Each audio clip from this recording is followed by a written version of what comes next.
Bom, vamos lá, então dando continuidade aqui. Existem algumas outras críticas aos tradicionalistas, perennialistas, que estão muito comuns. E eu gostaria de destacar, na verdade, duas delas, tá? Nem sei se essas duas específicas não são tão comuns, não sei se elas são tão comuns assim, mas para mim são importantes, são válidas, são justificáveis.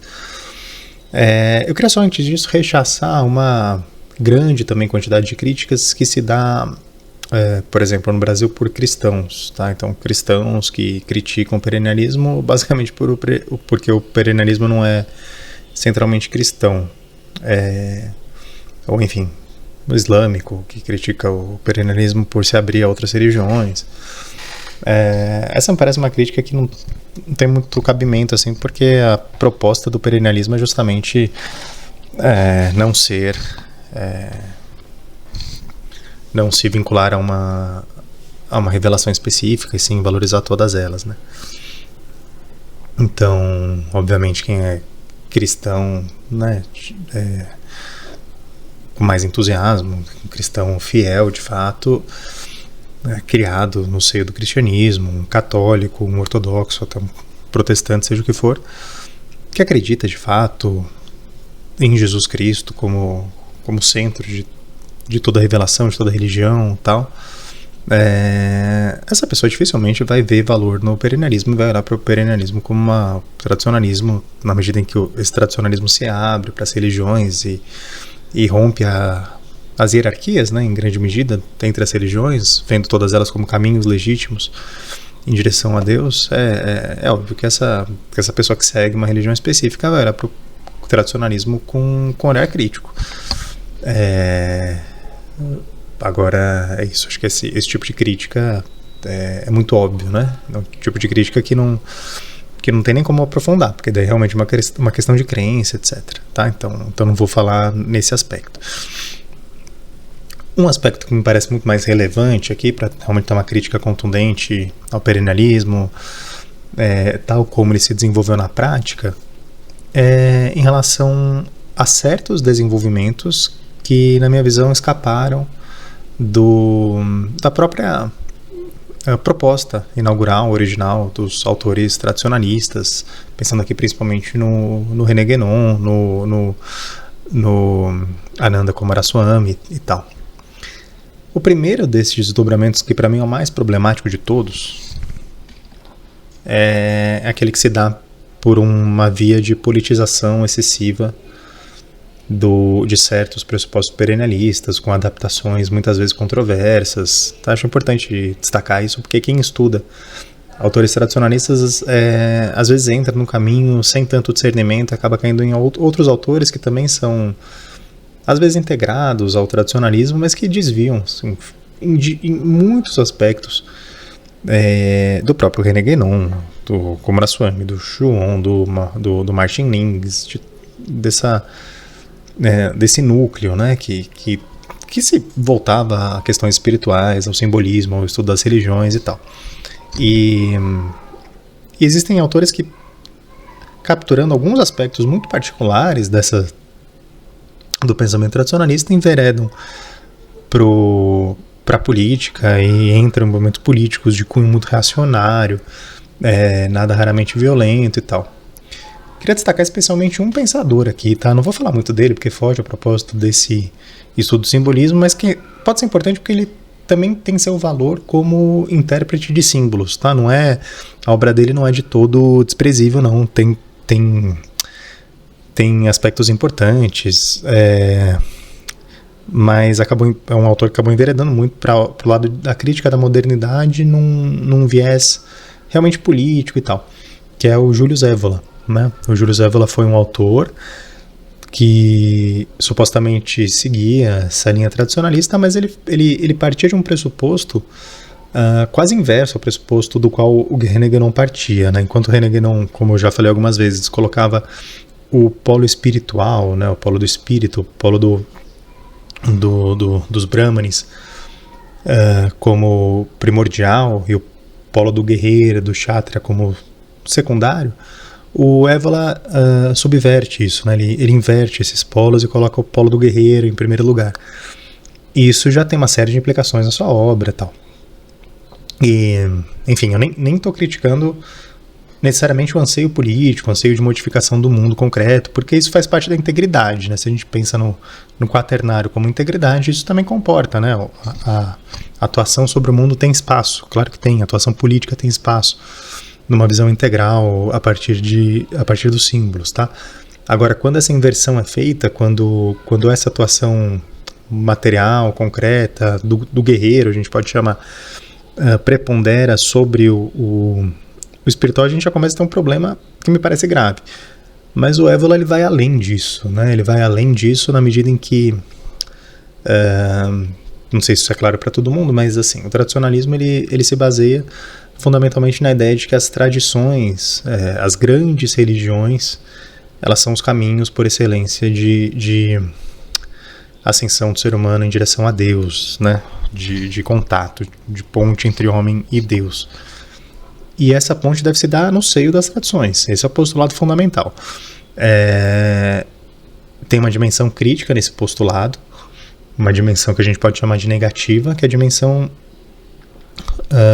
que aponta para o fato de que o que não é tradicional, o que não é religião tradicional, o que não é caminho religioso, que realmente, o que não é religião que sobreviveu ao longo dos tempos, à prova dos tempos, e estruturou civilizações maiores ou menores, então caminhos ou sincretistas, ou caminhos de nova era, ou pseudo-religiões, né, religiões que vão se formando aí no curso dos tempos, às vezes como ramificações das grandes religiões, às vezes como religiões autônomas que surgem por meio de algum suposto iluminado, etc. Esses caminhos são denunciados pelos tradicionalistas como caminhos caminhos que não levam ao alvo, tá? Não necessariamente são caminhos diabólicos, etc., mas são caminhos que, vamos dizer, na melhor hipótese, não vão levar de fato ao alvo, embora possam trazer algumas verdades específicas e ter seu valor, né? Enfim, a vida humana é misteriosa, é claro que deve haver valor nos mais diversos caminhos, mesmo longe da tradição. Agora, não são esses os caminhos não são esses os caminhos seguros, né, provados pelo tempo, que levam a Deus e que contam com o testemunho de grandes santos, de grandes iluminados, de grandes sábios, né? Então, esse é o aspecto negativo, a gente pode dizer, do tradicionalismo. O aspecto positivo é justamente esse, né? Existe uma dimensão positiva que é apontar para as grandes tradições de sabedoria, e essas tradições, e aqui é fácil até falar quais são as tradições, né? A gente está falando basicamente de 6, talvez 7, aqui: cristianismo, o Islã, né? O judaísmo, esse no mundo ocidental, a gente pode dizer, né? No mundo abrâmico. E por outro lado existem as grandes religiões orientais, aqui o hinduísmo, o budismo. O budismo, Guénon chegou a ser muito crítico, mas ficou consolidado pelos autores tradicionalistas. Depois o próprio Guénon acabou revendo um tanto sua posição. O budismo também se inscreve como uma dessas grandes tradições, e as religiões tradicionais chinesas. E claro que religiões tradicionais chinesas, aqui falando basicamente de confucionismo e taoísmo, que são muito ligados, né? São duas dimensões muito ligadas, tal. Não vou me aprofundar muito nisso, mas esse é o ponto. E existe ainda espaço, né? O Chuon foi pesquisar religiões de povos nativos americanos, enfim, há outras possibilidades de religiões tradicionais que não se limitam a essa, mas ainda que a gente expanda um pouco, a gente vai chegar aí no máximo a talvez 8, 9, 10, tá? Não vai passar muito disso. Então são esses os caminhos que levam. Esses caminhos estão espalhados pelo mundo, tá? Essa é a visão deles, né? Que na grande economia da salvação, a gente poderia dizer, faz sentido que as coisas sejam assim, que haja tradições mais ligadas a certos povos e a certas inclinações, a certas civilizações. É isso que justifica essa miríade, embora no final dos tempos e no final da própria jornada de cada um rumo à santificação, o resultado, né, o destino vai ser o mesmo. Tem alguns autores no próprio seio do tradicionalismo, em certas dissidências, Wolfgang Smith, por exemplo, questiona um pouco essa noção, mas em linhas gerais é isso. Agora voltando, né, fiz uma certa digressão aqui para apresentar um pouquinho vamos dizer, um panorama geral aqui do tradicionalismo. Agora, o que o Evola faz, além dessa inversão, né, além de colocar o guerreiro acima do mago, do sacerdote e tal, é recorrer claramente ao paganismo e criticar ferrenhamente, especialmente o cristianismo. Então, ele critica a tradição ocidental, e critica a tradição ocidental assim, com ênfase, com uma voracidade que faz lembrar muito Nietzsche, por exemplo, em alguns momentos. Então ele faz isso, ele retoma elementos pagãos, e eu já disse algumas vezes aqui, né? E esse é um autor que merece que eu lembre dessa minha fala. Desde a leitura do Campbell até a leitura do próprio Jung e os símbolos tradicionais, todos apontam numa direção muito clara, que esse caminho em direção a Deus é um caminho de despojamento do próprio ego, né? Um caminho de morte do eu, de autorrenúncia. E é uma obra árdua, né? Uma obra difícil, uma obra cheia de desafios, uma obra de limpar o coração, abrir o coração, libertar o coração das garras do nosso ego, dos nossos pensamentos que são profundamente egocêntricos. O que o Evola faz é o perfeito oposto disso, tá? Ele utiliza os símbolos para chegar a conclusões que não vão no sentido da demolição do próprio ego, mas pelo contrário, do engrandecimento do próprio ego e do domínio sobre o mundo. Então ele acaba apontando não para o herói das mitologias, mas justamente para o monstro tirano, o monstro devorador, o monstro que quer fazer do mundo um reflexo da sua própria imagem, e para isso vai se valer de figuras, enfim, mitológicas, e vai criticar a suposta fraqueza do cristianismo. Enfim, é um caminho que me parece bastante problemático e que desvia do próprio cerne aqui do tradicionalismo, tá? Então essa é uma crítica que me parece muito válida, porque a gente não está falando de uma crítica simplesmente de quem discorda das premissas do tradicionalismo. Aí tudo bem, é uma crítica, enfim, uma crítica mais ampla, que é a crítica de um cristão, um cristão tradicionalista, a gente pode dizer, um cristão que realmente acredita que o cristianismo é o único caminho e ponto final. Então qualquer proposta que aponte ao sincretismo vai ser vista com desconfiança já de cara, assim. Agora, se a gente se propõe a fazer uma crítica do tradicionalismo em si, do que aconteceu dentro desse movimento tradicionalista, me parece que essa é a mais grave, tá? E o Evola foi um autor importante, no sentido de que ele é estudado, muito estudado até hoje, existem círculos evolianos, ele exerceu influência sobre, por exemplo, Dugin, né? O Alexander Dugin, que é um autor que, por sua vez, ainda exerce, não sei exatamente que nível, mas alguma influência sobre o Putin. O movimento eurasiano, o movimento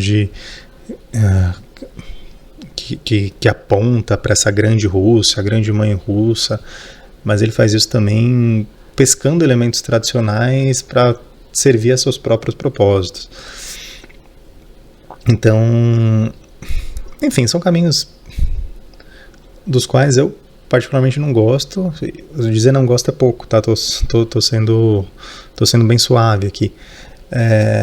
Eu acho verdadeiramente repudiáveis e que atentam contra a riqueza dessa tradição aqui, desse arcabouço de pensadores que tanto se debruçaram sobre simbolismo e acabam levando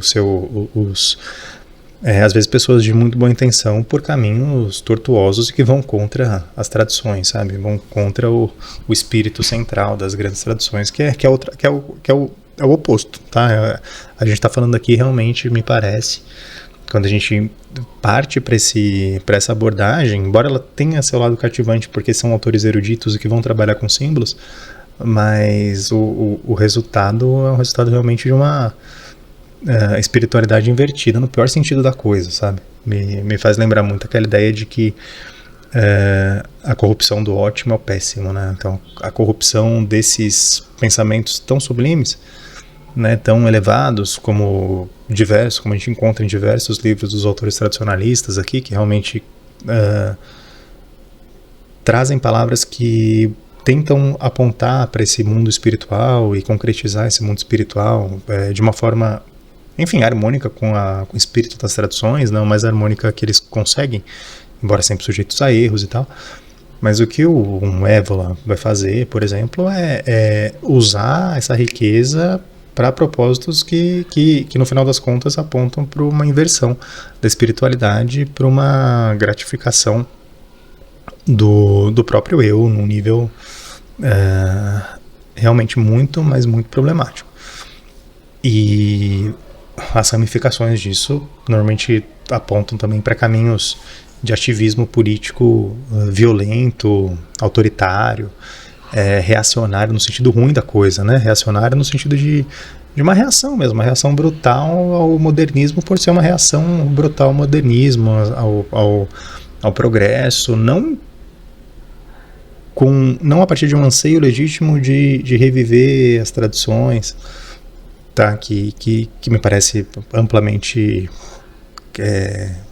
me parece um anseio que tem seu lugar no mundo e tal.